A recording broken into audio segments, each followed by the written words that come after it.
Nobody remembers that song? Nobody's ever heard it? From where was it from? Wow, this is great. This is really landing. That's good. No, it's from a band called DC Talk. You guys probably remember them. They're kind of old. Toby Mac, that's right. He does his own stuff now. And so who wants to take a guess what the song was about? They made that song, Jesus Freak. Great. Problems with communication here. All right. Who wants to take a guess what the song was about? Just press pause.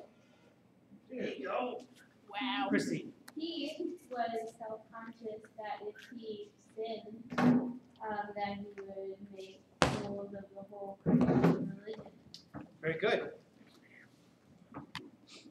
Okay, Abby? It's like kind of what said, whatever. The guy was like saying if he sinned that maybe, or if his walk wasn't as strong as God, then God wouldn't love him anymore. Okay. Anybody else? Chrissy again? He was wondering what he was singing, or who he was singing to, or what he was singing for. If he listened to the first verse. Okay. Oh, okay. I get what you're saying. I get it now. I get it. I'm with you. I have a Nate? question. Okay. What was that first thing before the song? Oh, About the atheism? good question. It was a voice, I think it was from Carmen. I don't know if you guys know Carmen, but he's saying that the greatest single cause of atheism in the world today, everybody know what atheism is? You guys know what You atheism? don't believe in anything. Yeah, you don't believe in the higher power. Well, you go into the dirt and be a tree. Yeah, that's reincarnation. You become a tree, depending how. But yeah, he's saying the greatest single cause of atheism in the world today is Christians who acknowledge Jesus by their lips, then go out the door and go on about their lifestyle. That is what an unbelieving world simply finds unbelievable. So he's saying that we are the cause of people being atheists, basically Christians we call ourselves Christians, and we acknowledge Jesus with our lips, saying, "Yeah, I'm a Christian," or "I know Jesus, he's a good guy," or "Oh, I worship, I pray, I do that." And then they go out the door on a Sunday, and they go out and do whatever they want. They go out, drinking, partying, or doing a whole bunch of sinning, doing stuff that people who don't call themselves Christians do. So he's saying, atheists look at this and say, these people call themselves Christians, but yet they look exactly like the world. So he's saying that we feed into that. We feed into that belief of atheism because of how we live our lives. Has anybody ever seen the movie Superman Returns, the newest one? Yes. Yeah. But is it the one where he saved the plane from hitting the baseball? Yeah, he did that in the first one too. Yeah. It's kind of like a remake. Oh, well, I like that part. Okay, you like that part? Well, the Anybody else? baseball player's like, whoa. He's a little strong, isn't he? Yeah. Anybody else? What did you see it? What did you say? What's that? I think I saw it, but I don't remember. It was a while ago. It was probably about 2-3 years ago. One of my favorite parts of the movie, he said he took Lois Lane up into space, which is impossible because she would be breathing. I was like, why is she breathing and talking if she's in space? Doesn't make sense to me. But, all right. No, I can't make her breathe. That's crap. But I'll say it again. Okay, but he brings her up into space. Okay, I'm gonna get over that. He brings her up into space, and he says, "What do you hear?" She goes, "Well, I don't hear anything." He says, "I hear people crying out for a savior," because in the movie she wrote this whole thing about how we don't need Superman. But Superman is saying, "Well, they're crying out for help every day. They're crying out for a savior." And if you don't know Jesus, the people, two Jewish men created Superman. The whole series about Superman. And Jesus is supposed to represent, Superman is supposed to represent Jesus in a way. And, Jor-El, his father, is supposed to represent God. He's like the voice in the background. He doesn't really see him, but he hears him, he talks to him. So there's a lot of symbolism in Superman to reference to Jesus. So you guys didn't know, I always thought that was kind of cool.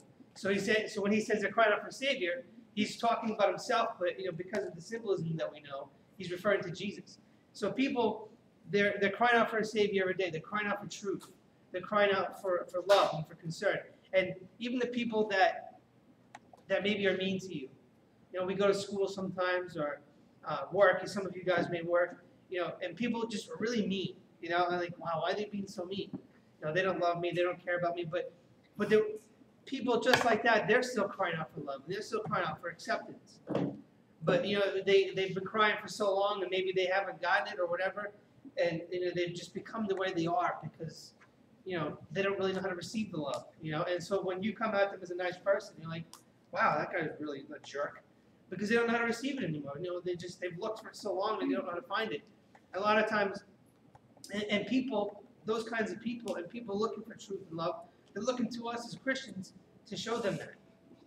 So, are we doing that? Are we showing these people that we love them and we care for them? Are we carrying Christ's name? For those of you who call yourself Christian, are you carrying that name? I think, and so in the song, I think there's a couple different reasons why either we don't show it to other people, or why we're afraid to show it, or maybe we're closet Christians, or we're afraid to share our faith. I think there's a couple reasons for it, and the song kind of alludes to it a little bit. There's a reason why I showed you the song, and had you read the lyrics. And like I said, people are looking for something. It says, because I see the trust in their eyes, though the sky is falling, they need your love in their lives. They're looking for love. They're looking for acceptance. He's saying that, and then if you look into the chorus, it's, what if I stumble? What if I fall? What if I lose my step and I make fools of us all? Like Christine was saying, we're afraid to go out there. We're afraid to go out to witness. We're afraid to go out there and share our love or Christ's love, share Christ's love no matter what. We're afraid because we're afraid of messing up, maybe sometimes, Or maybe we have messed up pretty big, and people know about it. And you're just like, I can't tell people about Christ's love because they know who I am. They know that I've screwed up. I got a friend, his name's not important really. You might meet him one day. Yeah. Greeky? I have Now we're friends. gonna ask all of your friends. Okay. Go ahead. Greeky. No, not Greeky. We're working on Greeky. But anyways, he was like my best friend, and we grew up together. He grew up in a Christian home, and he always had a little bit of a rough time. He wanted to show people that he can have fun and live in the world, but yet and do the things they're doing, but yet still be a Christian. But that's really difficult because he always found himself right in the middle of it, always in trouble, and especially when it came to the girls. He always had a problem with the ladies. I mean, he didn't quite have a problem with ladies because they all liked him. He's a very good-looking guy, nice bright blue eyes. But yeah, he's super pretty. He's like bright blue eyes. I Yes. You have your beautiful eyes, yes. Anyways, but he had the problem. He always got caught up in the middle of that. And I remember the first time, I think I started driving, and we're all in my car, me and another friend and him, and he just started acting really weird. And he was like, we were at the gas station, I was filling up my car, and he had his shirt off, and we're all like, oh, he's tough.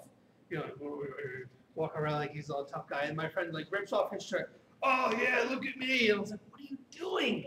Stop you being a jerk. Why are you doing this? So we took his shirt and we hid it.